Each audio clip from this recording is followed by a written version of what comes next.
उद्धव ठाकरे ने शनिवार को कहा कि उन्हें राम मंदिर उद्घाटन के लिए कोई आमंत्रण नहीं मिला है, न ही मुझे रामलला के दर्शन के लिए किसी के निमंत्रण की जरूरत है।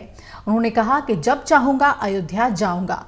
उद्धव ने भाजपा पर निशाना साधते हुए कहा कि अयोध्या में राजनीतिक कार्यक्रम नहीं करना चाहिए। अयोध्या में भगवान राम की प्राण प्रतिष्ठा की तैयारियां जोर शोर से शुरू कर दी हैं।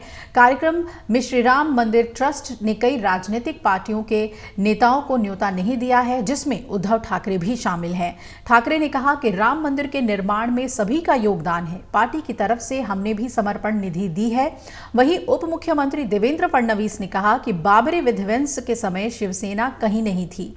दिवंगत शिवसेना प्रमुख बाला साहब ठाकरे ने जब उनसे पूछा गया था कि क्या आपके लोगों ने बाबरी विध्वंस किया था, तब उन्होंने सिर्फ इतना कहा था कि अगर वो हमारे लोग हैं तो मुझे उन पर गर्व है। लेकिन जो लोग घर से नहीं निकले, उन्होंने बाल ठाकरे के उस वाक्य के आधार पर श्रेय लेने की कोशिश की। केंद्रीय नागरिक उड्डयन और इस्पात मंत्री ज्योतिरादित्य सिंधिया ने कहा है कि भारत आर्थिक और अयोध्या आध्यात्मिक नक्षत्र के रूप में उभर रही है। आज का दिन ऐतिहासिक है। हजारों साल से जिसका इंतजार था वो समय करीब आ चुका है। प्रभु श्रीराम की प्राण प्रतिष्ठा 22 जनवरी को होने जा रही है। इसी तारतम्य में अयोध्या को विश्व मानचित्र पर लाया जा रहा है। हवाई अड्डे के पास मैदान में रैली को संबोधित करते हुए उन्होंने कहा कि 500 करोड़ की लागत से निर्मित एयरपोर्ट पर श्रीराम की जीवन शैली को अंकित किया गया है। इसकी दीवारें ओडिशा, बिहार के मधुबनी और आंध्र प्रदेश की कला की भी गवाह है। दूसरे चरण में इसका और विस्तार किया जाएगा। फिलहाल इंडिगो और एयर इंडिया के विमानों से अयोध्या का दिल्ली से सीधा जुड़ाव हो गया है। प्रधानमंत्री ने नवंबर में 5 राज्यों के विधानसभा चुनाव प्रचार समाप्त होते ही यूपी में विरासत को सम्मान के मुद्दे को धार देना शुरू कर दिया है।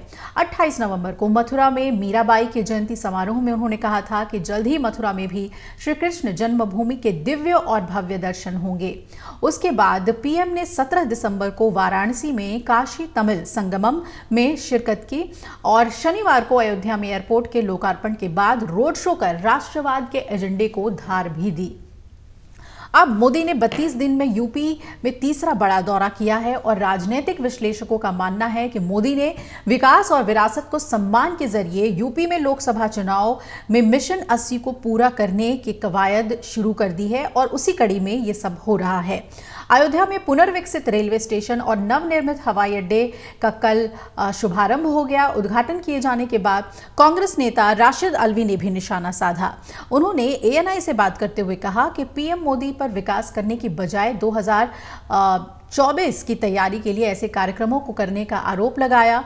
राशिद अल्वी ने कहा कि प्रधानमंत्री और भारत सरकार की जिम्मेदारी है कि देश का विकास होना चाहिए, लेकिन प्रधानमंत्री को, मुख्यमंत्री को यह ख्याल रखना चाहिए कि विकास किसी एक जगह सीमित होकर नहीं रह जाए, पूरे देश का विकास हो, तमाम प्रांतों का विकास हो। तो एक तरफ बीजेपी पूरे अयोध्या प्रकरण को अपने पक्ष में करने की कोशिश में जुटी हुई है, लोकसभा चुनाव के मद्देनजर भी, और दूसरी तरफ विपक्षी पार्टियां इस पर निशाना भी साध रही हैं। और भी क्या प्रतिक्रियाएं आती हैं, इससे जुड़ी हुई अपडेट्स हम आपको देंगे। चलिए अब अगर आप ये वीडियो YouTube पर देख रहे हैं तो हमारे चैनल को सब्सक्राइब करें और बेल आइकन को दबाना ना भूलें। अगर आप Facebook पर ये वीडियो देख रहे हैं तो हमारे पेज को लाइक करें।